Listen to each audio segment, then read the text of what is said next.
السلام علیکم friends, welcome to کتاب نگری یوٹیوب چینل کتابوں کی نگری میں خوش آمدید۔ میں ہوں آپ کی ہوسٹ اقرا یاسین اور آج میں آپ کے لیے لے کر آئی ہوں یمن ایوا کے قلم سے تحریر کردہ ناول اہل دل کے ایپیسوڈ نمبر 50 کو لے کر۔ اس ایپیسوڈ کو سٹارٹ کرنے سے پہلے جلدی سے کیجیے چینل کو سبسکرائب، ویڈیو کو لائک اور کلک کر لیجیے بیل آئیکن کو۔ اب آتے ہیں ایپیسوڈ کی جانب۔ دیدی مجھے میرے کمرے سے سیاہ ڈائری لا دیں گی؟ میرے کپڑوں والے خانے میں آخری کونے میں پڑی ہوگی، سیاہ پرانی کاپی سی۔ بریا نے دیدی کو نشانیاں بتا کر کہا تو وہ سر ہلا کر چلی گئی۔ شاہد صبح بھائیوں کے ساتھ زمین پر جا چکا تھا، دن نکل آیا تھا مگر دھوپ میں آج تپش نہیں تھی۔ وہ ناشتہ کر کے اپنے کمرے میں ہی پڑی رہی۔ دیدی نے اسے ڈائری لا دی۔ وہ خالی خالی نظروں سے ڈائری کو تکنے لگی۔ یہ اس کی ماں کی ڈائری تھی، بچپن سے ہی اس کے پاس تھی۔ اب وہ بچپن سے ہی اسے پڑھتی آ رہی تھی۔ ڈائری کھولی، ہر جملہ، ہر لائن اور ہر لفظ اسے رٹا ہوا تھا، مگر وہ پھر بھی خود کو اذیت دینے کے لیے پڑھتی تھی کہ کیسے اس کے باپ نے شادی شدہ ہونے کے باوجود اس کی ماں سے شادی کر لی تھی۔ وہ جوان لڑکی تھی، کھاتے پیتے گھر کی بہت خوبصورت لڑکی تھی۔ ڈائری: سلیم نے مجھ سے محبت کا دعویٰ کیا تھا اور میں نے بنا سوچے سمجھے دوسری عورت کا حق مار دیا۔ شادی تو کر لی مگر اب لگتا ہے شاید محبت نہیں تھی، سلیم کو بس لالچ تھا۔ میں محبت بن کر آئی تھی مگر مجھ سے زیادہ قدر اس عورت کی تھی جو سلیم کے بیٹے کی ماں تھی۔ دریا نے آدھا ادھورا غم پڑھ کر ورق پلٹا، ایک پھر اور اسے ہر صفحے پر لکھی تحریر ازبر تھی۔ اس کی ماں نے اپنے شوہر کی محبت مرنے اور اس کے صرف شوہر بن جانے کا سفر لکھا تھا کہ مرد شادی سے پہلے تک ہی محبوب ہوتا ہے، نکاح کے بعد وہ صرف مجاز خدا اور حاکم بن جاتا ہے۔ اس نے بھیگتی آنکھوں سے کئی اوراق ایک ساتھ پلٹ دیے، پھر ایک جگہ رک گئی۔ ڈائری: جب سے مجھے ماں بننے کی خوشخبری ملی ہے سلیم بہت خوش ہے، رویہ اچھا ہو گیا۔ وہ ایک اور بیٹے کی چاہ میں پاگل ہو رہا ہے اور میں دعا کر رہی ہوں کہ میرا بیٹا ہی ہو، میں شاید اسی طرح ہی اس کی نظر میں محبوب بیوی بن جاؤں۔ پر یہ سرد آ بھرتی اس صفحے پر پہنچی جہاں اس کی بے قدری ہوئی تھی۔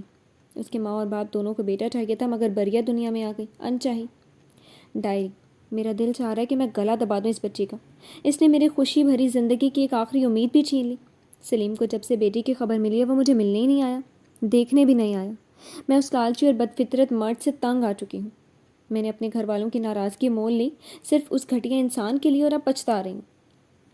ڈائری: میں نے بابا کو کال کی، انہوں نے پہلی مرتبہ میرے رونے پر کال نہیں کاٹی۔ میں رو رہی تھی، مجھے معافی چاہیے تھی اور اب واپسی کی راہ بھی۔ بابا اور ماما نے مجھے معاف کر دیا، مجھے لوٹ آنے کا کہا اور ساتھ میں کہہ دیا کہ اس لالچی انسان کی اولاد کو ساتھ نہ لاؤں۔ مجھے یہ بات پریشان کر رہی ہے، اس بچی کو اگر میں نہ لے کے گئی تو کیا سلیم پیار دے گا؟ کیا وہ اسے دیکھے گا بھی صحیح؟ بریا کی آنکھیں بھر آئیں۔ اس کی ماں نے شاید زندگی میں پہلی اور آخری مرتبہ اس کے بارے میں سوچا تھا، فکر کی تھی، بس ایک بار۔ ڈائری: میں نے سلیم سے کہہ دیا مجھے طلاق دے، وہ اس بات پر بھڑک اٹھا ہے۔ آخر کیوں؟ مرد کیوں چاہتا ہے کہ وہ جو چاہے کرتا رہے مگر عورت اس کے نام سے بندھی غلام بنی رہے؟ ہر دوسرے روز مجھ پر سلیم کا گھٹیا روپ آشکار ہو رہا ہے، وہ حاکم اور جابر انسان ہے۔ بریا ان الفاظ پر اٹک گئی، ہر بار تھم جاتی تھی۔ اس کا باپ اتنا برا کیوں تھا؟ ڈائری: میں نے بابا کو کال کر دیا، وہ مجھے لینے آ رہے تھے۔ سلیم کو جب سے یہ بات بتائی ہے اس کا غصہ مجھ سمیت پہلی بیوی اور بیٹے پر بھی نکل رہا ہے۔ وہ مجھے روکنے کی کوشش کرتا رہا، مجھے اس محبت کے واسطے دیے جو اس کے گھر آ کر مجھے کبھی نظر ہی نہیں آئی۔ مجھے اس کی فریاد سے اب کوئی فرق نہیں پڑا، شاید مجھے بھی اس سے کبھی محبت نہیں تھی، بس نرم لہجے کی کشش تھی جو لہجہ بدلتی ختم ہو گئی۔ ٹھیک ہے، پھر اپنی اس بیٹی کو بھی اپنے ساتھ لے جانا، مجھے تمہارے وجود کا کوئی حصہ اس گھر میں نہیں چاہیے۔ سلیم چیخ رہا تھا۔ جب میں نے اس کا کوئی واسطہ یا فریاد نہیں سنی تو اس نے دور بیڈ پر سوتی بریا کو دیکھ کر کہا، اور اسے کیوں لگتا ہے کہ میں اس کی اولاد کو ساری عمر کے لیے اپنے سامنے رکھنا چاہوں گی؟ مجھے اس کی کوئی نشانی اپنے پاس نہیں چاہیے اور میں جاتے ہوئے خاموشی سے نکل جاؤں گی۔ اپنی اولاد کو وہ خود سنبھالے، اسے بھی اندازہ ہو بیٹیوں کا دکھ کیسا ہوتا ہے، ان کے ساتھ کچھ برا ہو تو کتنی تکلیف ہوتی ہے۔ میں یہ ڈائری یہیں چھوڑ جاؤں گی، کاش یہ ڈائری تمہیں مل جائے بریا۔ تو میری ایک آخری نصیحت یاد رکھنا، مرد قابل اعتبار کبھی نہیں ہوتا، اس کے لیے عورت صرف ایک غلام ذات ہے۔ اس کے لیے دل میں کبھی بھی دل میں جگہ نہ بنانا، جھکنا مت۔ یہ ناول آپ کتاب نگری یوٹیوب چینل پر دیکھ رہے ہیں۔ اس کی ماں نے اپنا تجربہ تحریر کر دیا تو اس نے جاتے جاتے بیٹی کی زندگی عذاب کر دی اور پھر اپنے کہے کے عین مطابق وہ اسے اس کمرے میں اکیلا چھوڑ کر چلی گئی تھی۔ بریا کے رونے پر شام کے وقت اس کی سوتیلی ماں نے اس پر رحم کھا کر اسے اپنی آغوش دی تھی۔ وہ عورت محبت نہیں لٹاتی تھی مگر ظالم بھی نہیں تھی، اس چند ماہ کی بچی کی ضروریات پوری کرتی رہی۔ اس کے باپ نے اس کی ماں کے جانے کے بعد سے خود کو کمرے میں بند کر لیا۔ ندیم نے اسے بس رشتے کی حد تک بہن سمجھا تھا، نہ وہ قریب آتا تھا نہ دیکھتا تھا۔ پھر اسے سنبھالنے والی مہربان عورت مر گئی۔ بریا تب 6 سال کی تھی مگر ندیم جوان لڑکا تھا۔ گھر میں اس عورت کے مرنے کے بعد جیسے تیسے کھانا پینا ہوتا رہا اور اس دوران بریا کو نہ باپ مخاطب کرتا تھا نہ ہی بھائی۔ جب وہ 11 سال کی ہوئی تو پہلی بار باپ نے غور سے دیکھا، وہ ہو بہو اپنی ماں جیسی تھی، نازک سی گڑیا جیسی، بڑی بڑی آنکھوں والی۔ وہ تنفر سے سر جھٹک گیا۔ گھر کا کام کیا کرو، جوان ہو اب، کپڑے وغیرہ دھو لیا کرو، صفائی ستھرائی اور کھانا بنانا بھی سیکھ لو، کب تک باہر سے کھانا لا کر تم دونوں کو کھلاؤں گا؟ یہ پہلی تفصیلی بات تھی جو اس کے باپ نے اس سے کی تھی، اور بریا پھر جیسے کام کے لیے وقف کر دی گئی تھی۔ اس کی زندگی آج تک نارمل نہیں ہو پائی تھی، اور ہو سکتی بھی نہیں تھی۔ اس نے اس دنیا میں آنکھ کھولتے ہی بے قدری جھیلی تھی۔ نرم لہجے اور محبت اسے نہ کبھی ملی تھی نہ سمجھ میں آتی تھی۔ اس نے ڈائری میں اٹکا پین نکال کر اس ڈائری کے آخری صفحے پر اپنی صاف لکھائی میں کچھ لائنز لکھی۔ کسی مہرباں کی تلاش میں در بدر، گھر سے نکلتے ہیں بھٹک جاتے ہیں، ہم اہل دل اپنے درد لیے عمر بھر جینے کی حسرت میں مر جاتے ہیں۔ یمن ایوا۔ اس نے قلم ڈائری میں رکھ کر ڈائری اپنے تکیے کے کور میں چھپا دی۔ آنکھوں میں آنسو خشک ہو چکے تھے۔ ہنا نے آفس جانا شروع کر چکی تھی۔ جرار کو اچھا نہیں لگ رہا تھا مگر وہ خاموش رہا۔ اس روز آفس سے لوٹا تو ہنا بڑی سی گاڑی ایک طرف پارک کر کے اس میں سے نکلی اور اوپر فلیٹ کی جانب بڑھ گئی تھی۔ جرار خاموشی سے اس کے پیچھے چلتا فلیٹ تک پہنچ گیا تھا۔ یہ گاڑی کیا تم نے اپنے پاپا سے منگوائی ہے؟ جرار کے سنجیدہ سوال پر اپنا کوٹ اتارتی ہنا نے رک کر اسے دیکھا اور نفی میں ساری لاتے ہوئے کوٹ اور شال اتار کر ایک طرف رکھ دیا۔ گھٹنوں تک آتی اسٹائلش شرٹ اور پاجامے میں اس کا متناسب سراپا بہت پیارا لگ رہا تھا۔ اپنے اکاؤنٹ سے پیسے نکلوا کر خریدی ہے؟ آفس آنے جانے میں مشکل ہوتی ہے مجھے، وہ سنجیدگی سے جواب دیتی بیڈ پر بیٹھ کر اپنے کوٹ شوز اتارنے لگی۔ ہنا؟ جرار اس کے پاس بیٹھ کر نرمی سے اسے پکار گیا۔ وہ سر اٹھا کر اسے دیکھنے لگی۔ چہرے پر تھکن تھی، جوڑے میں بندھے بالوں سے کچھ لٹیں نکل رہی تھی۔ جرار اس کے گرد بازو پھیلاتا اسے سینے سے لگا رہا تھا۔ کیوں تھکا رہی ہو خود کو؟ مجھے اچھا نہیں لگتا تمہارا یہ تھکا ہوا چہرہ اور بے رونق سی آنکھیں، وہ بے چارگی سے بولتا۔ اس کے بال جوڑے سے آزاد کروا گیا۔ مہربان حصار میں اسے بھینچتا وہ بے بس ہو رہا تھا۔ ہنا کا جی چاہا سب چھوڑ دے، ضد، انا، ناراضگی، بس اس کے سینے پر سر رکھ کر آرام کرے، دماغ میں کوئی پریشانی سوار نہ ہو۔ پاپا بیمار ہیں بہت، میں نے آفس جانا چھوڑا تو انہیں جانا پڑے گا۔ کیا آپ جانا چاہیں گے آفس؟ ہنا نے اس کے کندھے پر سر ٹکا کر مدھم لہجے میں سوال کیا۔ جرار نے سانس بھرا۔ جرار؟ ہنا چہرہ اٹھا کر اسے آس بھری نگاہوں سے دیکھ رہی تھی۔ وہ اس کے بالوں میں ہاتھ چلاتا جھک کر اس کی تھکن زدہ آنکھیں چوم گیا۔ تم ریسٹ کرو، میں کھانا بنا لیتا ہوں، وہ نرمی سے اس کا گال تھپ تھپا کر بولتا۔ بات بدل گیا، اٹھ کر چینج کیا اور کچن میں چلا گیا۔ ہنا بیزار سی بیڈ پر گرنے جیسے لیٹ گئی۔ وہ اسے آرام کا عادی کر کے اب اس کی ذمہ داریاں بانٹنے کو تیار نہیں تھا۔ ہنا کو بزنس کا خاص تجربہ نہ تھا۔ حماد صاحب کا سیکرٹری اوپر نیچے فائلز پر فائلز لا کر اسے سارا دن کاموں میں الجھائے جانے کیا کیا سمجھاتا رہتا تھا۔ وہ 2 دنوں میں ہی تھک رہی تھی۔ جرار جب تک کھانا بنا کر لایا ہنا نیند میں جا چکی تھی۔ وہ کھانا ایک طرف رکھ کر اسے جگانے لگا تھا۔ ہنا اٹھ کر کھانا کھا لو پھر سو جانا، وہ محبت سے اس کے بال سنوارتے ہوئے بولا۔ ہنا آنکھیں کھول کر اسے تکنے لگی، پھر اٹھ کر بیٹھ گئی۔ آپ چاہتے ہیں میں نہ تھکوں لیکن میری ہیلپ کروانے کو تیار نہیں ہے۔ ہاتھ منہ دھو کر اس کے سامنے آ کر بیٹھتی ہنا تھکے تھکے سے لہجے میں بولی۔ میں چاہتا ہوں تم آفس نہ جاؤ، تمہارے فادر بیمار ہیں، تم ادر بزنس دیکھ لیں، تم چاہو تو کبھی کبھی چکر لگا لیا کرو، میں تمہارے آفس نہیں جا سکتا ہنا۔ جرار نے اسے ادھوری وضاحت دے کر مزید اسے اداس کر دیا۔ وہ بد دلی سے کھانا کھانے لگی۔ کھانے کے بعد جرار برتن سمیٹ کر کچن میں لے گیا، چائے بھی بنا لی اور برتن دھو بھی لیے۔ کمرے میں ہنا بلینکٹ خود پر ڈالے بیڈ سے ٹیک لگا کر بیٹھی جرار کی بات سوچ رہی تھی۔ کیا واقعی اسے ماما کو کہنا چاہیے کہ وہ خود سنبھالیں؟ شاید ہاں، میں ماما سے بات کر لوں گی، شاید وہ مان جائیں۔ وہ چائے لایا تو ہنا نے کپ لیتے ہوئے بتایا۔ مان جائیں گی؟ ٹینشن نہیں لو، وہ مسکرا کر بولا۔ وہ سوچ میں مبتلا چائے پیتی رہی اور جرار اسے دیکھتا رہا۔ اب سکون آ رہا تھا، اگر مسز حماد مان جائیں تو اس کے سر سے یہ ٹینشن ہٹ جانے والی تھی۔ چائے پی کر نماز ادا کی اور تھکن زدہ سا بستر پر دراز ہوا۔ ہنا کا سر اپنے بازو پر رکھتا اسے سینے سے لگاتا سکون سے مسکرایا۔ گاؤں چلیں اس ویک یا پھر نیکسٹ؟ اس کے بالوں میں انگلیاں چلاتے ہوئے جرار نے پوچھا۔ جی مجھے کوئی مسئلہ نہیں، نیند میں جاتی ہنا نے آنکھیں کھول کر اسے دیکھا۔ وہ بھی اماں سے ملنا چاہتی تھی، آفس نہ جانے کا سوچ کر ہی اس کی آدھی تھکن اتر گئی تھی۔ یہ ناول آپ کتاب نگری یوٹیوب چینل پر دیکھ رہے ہیں۔ میں چاہتا ہوں اب ہمارے گھر میں رونق ہو جائے۔ ہمارے شرارتی سے بچے ہوں، میں گھر آؤں تو انہیں سنبھالنے کے چکر میں ہلکان پریشان اور کچھ مسکراتا ہوا تمہارا چہرہ نظر آئے، اور شور کرتے ہوئے بچے بھی۔ اس کی آنکھوں میں دیکھتا یکدم شوخی سے بولا۔ اس کی یہ بات ہنا کو سر پٹانے پر مجبور کر گئی۔ اس کے رخسار میں سرخی چھانے لگی۔ ہنا تم میری پہلی محبت ہو، وہ آرفتگی سے اس کے رخسار چھوتا گمبھیر لہجے میں بولا۔ اور آخری کیوں نہیں؟ اس کے لمس پر اس کے سینے میں سمٹتی ہنا نے نظر اٹھا کر سوال کیا۔ وہ تو میرے بچے ہوں گے، پھر ان کے بھی بچے، میری آخری محبت کا کوئی اختتام نہیں۔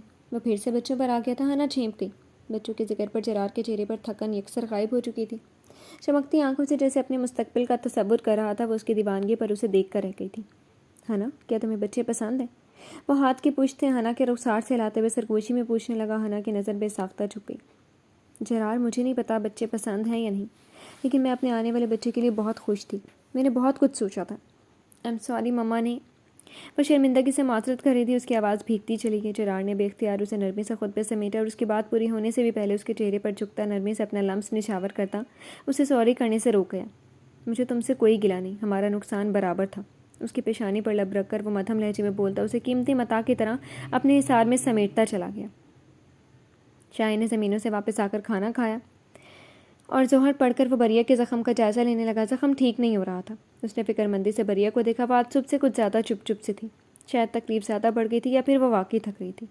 دیدی اس کا سامان بیگ میں ڈال دیں، اس کو شہر لے جاتا ہوں، زخم چیک کروا کر وہیں سے علاج کروا لیتا ہوں اور ذرا چیک اپ بھی ہو جائے گا۔ شاہین نے اچانک ہی فیصلہ لیا۔ اماں بھی فکر مند تھی۔ ہاں یہ ٹھیک سوچا پتر، میں ابھی اس کے 1-2 جوڑے لے آتی ہوں۔ دیدی کمرے سے نکل گئی۔ شاہین بھی کپڑے بدلنے چلا گیا۔ اماں بریا کو دیکھنے لگی۔ نہ وہ بات کر رہی تھی نہ جھگڑ رہی تھی، جانے کیسی چپ لگی تھی۔ اماں کا دل پریشان ہونے لگا۔ واپس کب لائے گا پھر؟ تیرے لیے مشکل نہیں ہوگا آنا جانا؟ وہ دوسرے کمرے سے استری شدہ شلوار قمیص پہن کر آیا تو اماں نے سوال کیا۔ اگلے ہفتے لیتا آؤں گا، وہیں رہ لے گی کچھ دن میرے پاس، شاید اس کے زخم کو 1-2 بار چیک کرواتے رہنا پڑے۔ وہ مصروف سے قمیص کے بٹن بند کرتا ہوا بول رہا تھا۔ بریا نے کوئی رد عمل ظاہر نہ کیا۔ پھر دیدے کو ساتھ لے جا، اکیلی کیسے رہے گی؟ اماں پریشان ہوئی۔ کوئی اور عورت ہو تو رہ سکتی ہے، مگر بریا کا بچوں والا حساب تھا، اسے اکیلے چھوڑنا یعنی نقصان ہونا ضروری تھا۔ اکیلی نہیں ہوگی، جری کا وہیں قریب ہی ہے گھر، ہانا آ جایا کرے گی جب تک میں نہیں ہوں گا۔ دیدی کو کیوں تنگ کرنا، وہ آپ کے پاس رہے بس۔ وہ جیکٹ پہن کر بال برش کرتا بریا کے پاس آیا۔ دیدی بریا کے لیے ایک چھوٹا سا بیگ تیار کر کے لائی تھی۔ یہ کپڑے بدلوا دوں ذرا؟ دیدی نے ایک صاف سوٹ پلنگ پر رکھا۔ شاہد سر ہلا کر بیگ اٹھاتا کمرے سے باہر نکل گیا۔ اماں بھی اس کے پیچھے گئیں۔ دیدی نے بریا کی مدد کر کے اس کے کپڑے بدلوائے، بال بھی سلجھا کر ڈھیلی چٹیاں بنا دی۔ جرسی سویٹر وہ اپنے اسے زخم کی وجہ سے نہیں پہن پا رہی تھی۔ دیدی نے مرون بھاری شال اڑا دی۔ وہ لبوں پر کفن لگائے چرابے پہن رہی تھی۔ باہر اماں شاہد کو ہدایات دے رہی تھی۔ شاہد وہاں اکیلی ہوگی تو سختی مت کرنا، 2 دن سے اسے ڈانٹ رہ دو، دیکھ آج کیسی چپ سی ہو گئی ہے۔ ماں بننا آسان نہیں ہوتا، بہت بھاری ذمہ داری ہے، مزاج پر اثر ہوتا ہے اور اعصاب بھی تھکن زدہ ہو جاتے ہیں۔ وہ اگر اس مشکل میں تھوڑا لڑ بول لیتی ہے تو برداشت کر لیا کر شاہد۔ اماں کے سمجھانے پر وہ گہرا سانس بھرتا سر ہلا گیا۔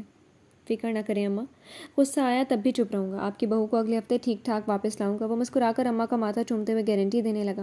دیدی بریا کو باہر لائیں تو بیگ جا کر جیپ میں رکھتا اسے احتیاط سے بٹھانے لگا۔ دن ابھی ڈھلا نہیں تھا۔ شاہین نے گاؤں کے کچے پکے راستوں پر جیپ آہستہ سے چلاتے ہوئے اسے دیکھا۔ وہ ایک کندھا سیٹ کی بیگ سے ٹیکے ترچھی بیٹھی تھی، نظریں باہر جمی ہوئی تھیں۔ کوئی مسئلہ تو نہیں ہے بریا؟ شاہین نے ہاتھ بڑھا کر نرمی سے اس کا سر تھپکتے ہوئے سوال کیا۔ میں ہی مسئلہ ہوں، باقی سب ٹھیک ہے، وہ بے تاثر سے لہجے میں بول رہی تھی۔ شاہین نے نفی میں سر ہلایا۔ باقی پورا راستہ وہ خاموش رہا تھا۔ اثر کی اذانیں راستے میں ہی ہو گئی تھی۔ بریا کا تھکن سے برا حال ہونے لگا تھا۔ رخ بدلتی شاہد کی طرف منہ کر کے بیٹھ گئی۔ تم آج کے دن پہنچ جاؤ گے یا بس راستے میں ہی مارو گے مجھے؟ وہ چڑچڑے لہجے میں ناک چڑھا کر بولی۔ یہ ناول آپ کتاب نگری یوٹیوب چینل پر دیکھ رہے ہیں۔ فکر نہ کرو، تمہیں مرنے نہیں دوں گا، بس پہنچنے والے ہیں۔ وہ نرمی سے اس کا گال تھپتھپا کر بولا۔ اس کا ہاتھ ہٹا کر چہرہ شال میں چھپا گئی۔ شاہد مسکرا کر اسے دیکھنے لگا۔ گھر پہنچ کر اس نے جیپ روکی اور بیگ اٹھا کر بریا کی طرف آیا۔ وہ اپنے گھر کا دروازے کو دیکھ رہی تھی۔ شاہد نے آگے بڑھ کر ڈور کھولا اور اس کی بازو پھیلاتا سہارے سے اتارنے لگا۔ میں خود چل سکتی ہوں، وہ سنجیدگی سے بولتی اس کا بازو ہٹا گئی۔ شاہد نے ایک نظر اس پر ڈال کر قدم آگے بڑھا دیے۔ سیڑھیوں کا دروازہ کھول کر وہ بریا کو پکڑ کر آگے بڑھا۔ چھت پر پہنچ کر اسے چھوڑا اور روم کا لاک کھول کر بیگ اندر رکھا۔ 2 سنگل بیڈ ساتھ پڑے تھے۔ وہ بریا کو روک کر انہیں ملاتا ایک بڑی چادر بچھا گیا۔ آؤ یہاں ریسٹ کرو، میں پتہ کرتا ہوں دوست سے ڈاکٹر مل گئی تو رات کو ہی چیک اپ کروا لوں گا۔ وہ بریا کو کندھوں سے تھام کر بیڈ پر بٹھاتے ہوئے نرمی سے بول رہا تھا۔ وہ خاموشی سے لیٹ گئی۔ شاہد نے بیڈ سائڈ پر رکھی رضائی اٹھا کر اس پر پھیلا دی۔ چائے بنا لاؤں؟ ٹھنڈ زیادہ تو نہیں لگ رہی؟ اس پر رضائی سیٹ کرتا وہ جھک کر اس سے پوچھ رہا تھا۔ مجھے الٹرا ساؤنڈ بھی کروانا۔ وہ ایک الگ بات کر رہی تھی۔ شاہد چونک گیا۔ کیوں؟ وجہ؟ اس کے چہرے کی گرد سختی سے لپٹی شال کو کھول کر اسے ایزی کرتے ہوئے پوچھنے لگا۔ مجھے کچھ دن سے پین ہے مسلسل، مجھے چیک کروانا چاہیے۔ وہ نظریں چراتے ہوئے جھوٹ بولنے لگی۔ تم نے پہلے کیوں نہیں بتایا؟ ٹھیک ہے آج چیک کروا لیتے ہیں۔ وہ فکر مند ہو گیا، جھک کر اس کے رخسار پر نرمی سے لب رکھ گیا۔ اس کی پریشان گھبرائی نظریں بریا کے وجود پر جمی تھی۔ بریا اس کی نظروں پر آنکھیں میچ گئی۔ اسے جاننا تھا کہ اس کے ہاں بیٹی تو نہیں۔ اسے دیکھنا تھا کہیں وہ دوسری بریا دنیا میں نہ لا رہی ہو۔ وہ اپنی کہانی نہیں دہرانا چاہتی تھی، وہ شاہد سے چھپا گئی۔ وہ چھپا کر ہی غلطی کر رہی تھی۔ یہ ناول آپ کتاب نگری یوٹیوب چینل پر دیکھ رہے ہیں۔ جی تو فرینڈز، کیسی لگی آپ کو آج کے ایپیسوڈ؟ کمنٹ سیکشن میں ضرور بتائیے گا۔ پھر حاضر ہوں گے ناول کے نیکسٹ ایپیسوڈ کے ساتھ۔ تب تک کے لیے اجازت دیجیے۔ شکریہ، اللہ حافظ۔